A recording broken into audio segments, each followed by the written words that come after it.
anak-anak kreatif dimanapun kalian berada.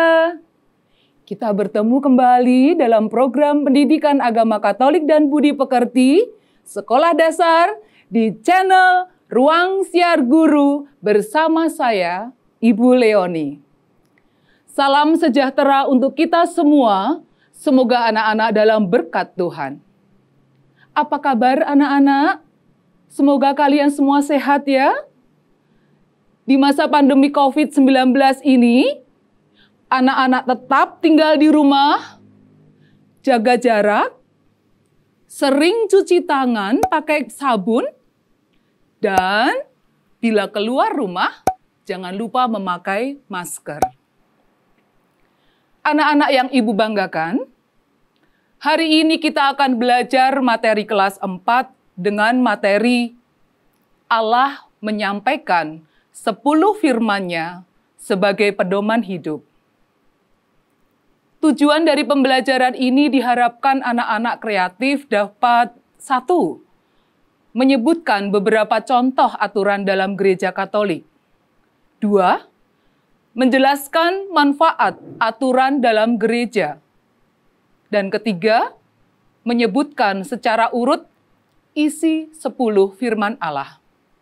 Nah, anak kreatif, marilah kita awali kegiatan kita dengan berdoa terlebih dahulu. Kita siapkan hati kita untuk berdoa. Dalam nama Bapa dan Putra dan Roh Kudus, amin. Allah Bapa di surga, terima kasih atas 10 firman yang Engkau berikan kepada kami sebagai pedoman hidup kami. Semoga melalui pelajaran hari ini, kami semakin mampu mewujudkan dan melaksanakan 10 perintah-Mu dalam hidup kami sehari-hari. Amin. Dalam nama Bapa dan Putra dan Roh Kudus. Amin. Anak-anak, marilah kita melihat gambar-gambar berikut ini. Nah, ada gambar yang pertama adalah seorang ayah yang mengendarai sepeda motor dan membawa beberapa anaknya. Gambar kedua, 2 orang siswa ya di situ anak-anak yang belum bercukup umur namun sudah mengendarai kendaraan bermotor dan tanpa menggunakan helm.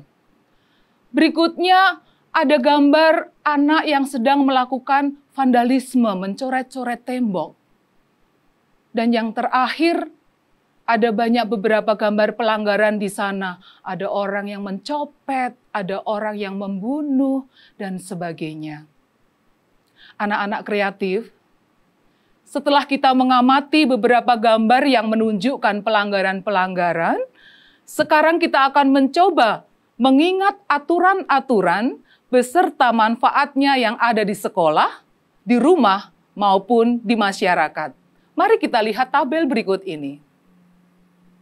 Nah, peraturan di rumah. Coba anak-anak kita perhatikan ya.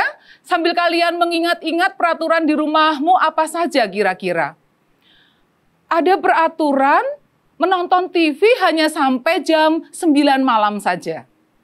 Ada lagi peraturan makan harus di ruang makan. Tidak boleh makan di ruang tamu atau di ruang keluarga misalnya. Lalu ada juga peraturan kalau setelah mengambil barang harus dikembalikan barang tersebut pada tempatnya. Sekarang kita lihat peraturan berikutnya. Ada peraturan di sekolah. Ibu akan coba sebutkan 3 saja. Pasti banyak sekali peraturan di sekolah. Yang pertama, tidak boleh membawa handphone. Berikutnya, masuk sekolah jam 7.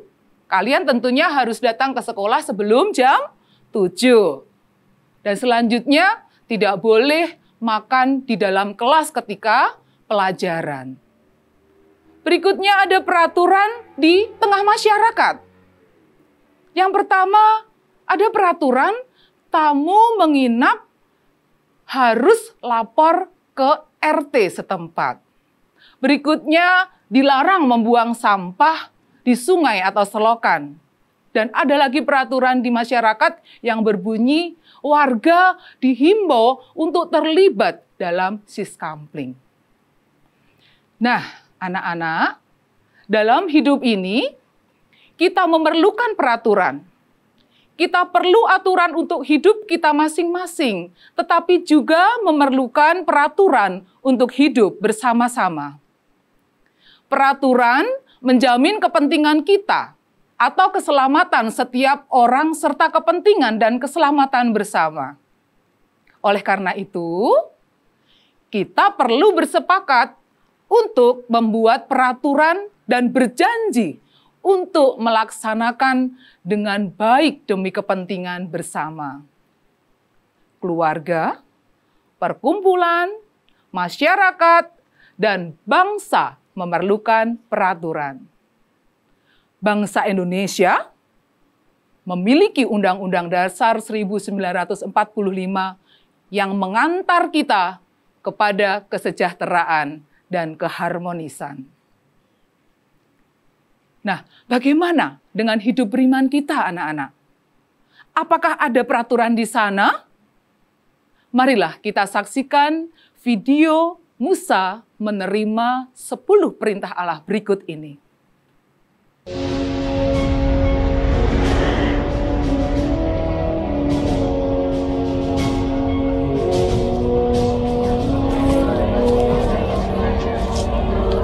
What is this strange place? Place the Lord first appeared to me. Moses, God wants me there again. I'm afraid. Don't be.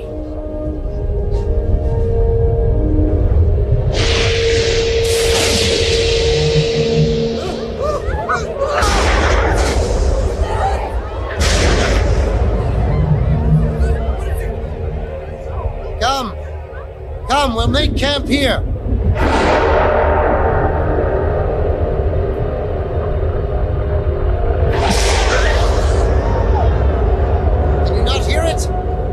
Voice of God. Do not be fearful. One day, you will all be able to open your hearts to his voice. Now, I must go up on the mountain and talk with God. Be careful, Moses. I am with God. Watch over our people. They may grow restless. I will, my brother.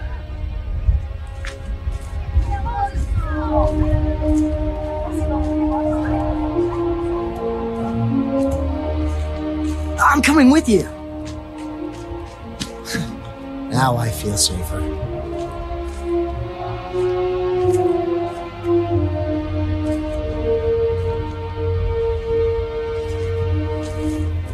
Joshua, I must go alone from here.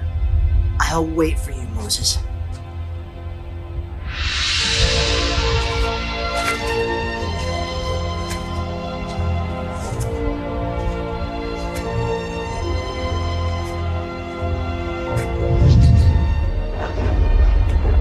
And he climbed up into the thick cloud where God was.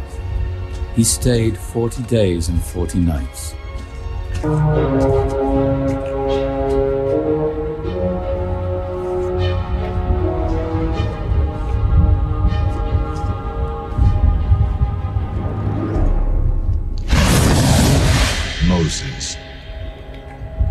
Moses, I give to you the way to live. I give to you my 10 commandments. Remember them. Teach them. Teach them for the rest of time.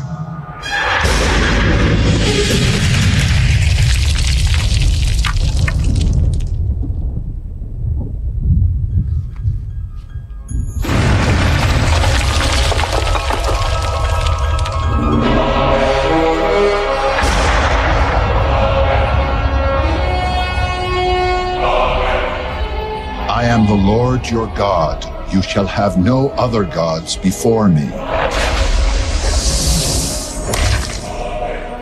You shall not worship false gods. You shall never take my name in vain. You shall keep the Sabbath day holy. Honor your father and your mother. You shall not murder. You shall not commit adultery. You shall not steal. You shall not lie. You shall never want what belongs to others.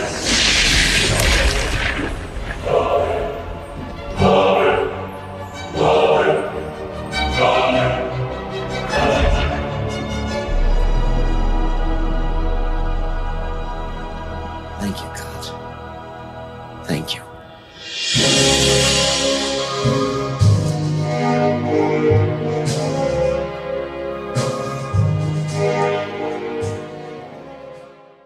Nah, anak-anak, itu tadi film Musa menerima 10 perintah Allah. Selanjutnya, kita akan menjawab pertanyaan berikut ini. Mengapa Allah memberikan 10 perintahnya kepada Musa untuk bangsa Israel? Berikutnya, perintah mana saja yang mengatur hubungan manusia dengan Allah? Berikutnya, perintah mana saja yang mengatur hubungan manusia dengan manusia? Dan terakhir, apa tujuan Allah memberikan 10 perintahnya? Nah, anak-anak yang Ibu banggakan, mengingat umat Israel selalu kurang percaya Allah mengikat umat Israel dalam perjanjian. Janji Allah adalah, pertama, Allah membawa umat Israel keluar dari tanah Mesir dari tempat perbudakan. 2, Allah mendampingi umat Israel dengan memberi makan dan minuman selama perjalanan di padang gurun. Dan ketiga, Allah akan melakukan hal seperti di atas hingga umat Israel tiba di tanah yang dijanjikan kepada Abraham, leluhur Israel, tanah yang subur, penuh mata air dan sumber makanan, yakni tanah Kanaan. Mari kita jawab pertanyaan Ibu tadi. Ada yang bisa menjawab, anak-anak? Baik. Jawaban untuk nomor 1. Allah memberikan 10 perintahnya kepada umat Israel karena Allah ingin mengikat perjanjian dengan umat Israel sebagai bangsa pilihan Allah. Yang kedua, perintah yang mengatur hubungan manusia dengan Allah yaitu perintah 1, 2, dan 3. Bunyinya perintah pertama adalah jangan menyembah berhala, berbaktilah kepadaku saja dan cintailah aku lebih dari segala sesuatu. 2, jangan menyebut nama Tuhan Allahmu dengan tidak hormat. Dan ketiga, kuduskanlah hari Tuhan. Jawaban untuk pertanyaan ketiga, perintah yang mengatur hubungan manusia dengan manusia yaitu, hormatilah ibu bapakmu, jangan membunuh, jangan berzinah, jangan mencuri, jangan bersaksi dusta tentang sesamamu, dan jangan mengingini istri sesamamu, serta jangan mengingini milik sesamamu secara tidak adil. Dan jawaban untuk pertanyaan keempat atau yang terakhir, tujuan Allah memberikan 10 perintahnya adalah sebagai pedoman hidup yang mengatur tata kehidupan umat Israel agar mereka memperoleh keselamatan dan hidup aman serta saling menghormati. Nah, dari seluruh rangkaian pelajaran hari ini dapat kita rangkum sebagai berikut, anak-anak. Dalam kitab Perjanjian Lama, bangsa Israel memiliki pedoman hidup yang dikenal dengan 10 atau dasar firman Allah. Dasar firman mengatur hubungan antara umat Israel dengan Allah dan hubungan umat Israel dengan sesamanya. Dengan menaati dasar firman, umat Israel menunjukkan kesetiaannya kepada Allah sehingga mereka akan memperoleh keselamatan. Pelanggaran umat Israel terhadap dasar firman akan mengakibatkan rusaknya tata kehidupan bersama. Sebagai anggota masyarakat, kita perlu menaati peraturan yang ada. Dengan menaati peraturan, kita terlibat dalam menciptakan ketertiban dan kesejahteraan bersama.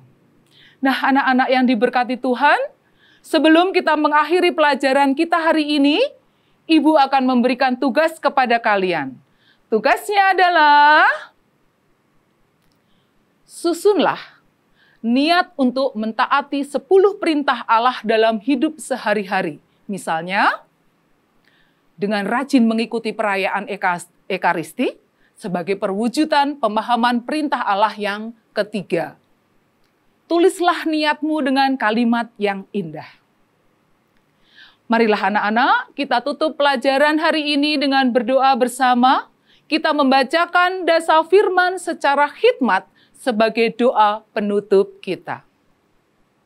Sikap berdoa yang baik. Dalam nama Bapa dan Putra dan Roh Kudus. Amin. Akulah Tuhan Allahmu. Jangan menyembah berhala. Berbaktilah kepadaku saja, dan cintailah aku lebih dari segala sesuatu. Jangan menyebut nama Tuhan Allahmu dengan tidak hormat. Kuduskanlah hari Tuhan. Hormatilah ibu bapamu. Jangan membunuh. Jangan berzinah. Jangan mencuri. Jangan bersaksi dusta tentang sesamamu. Jangan mengingini istri sesamamu. Jangan mengingini milik sesamamu secara tidak adil. Amin. Dalam nama Bapa dan Putra dan Roh Kudus. Amin. Anak-anak, perlu Ibu ingatkan, jika kalian membuka YouTube atau belajar dari jaringan, mintalah ditemani ayah atau bunda kalian. Kepada para ayah dan bunda, tetap semangat dalam mendampingi belajar putra-putrinya. Kami mengucapkan terima kasih atas kerjasamanya. Salam sehat dan selalu patuhi protokol kesehatan. Jangan lupa untuk like, subscribe, dan share ya. Terima kasih, sampai jumpa. Tuhan memberkati.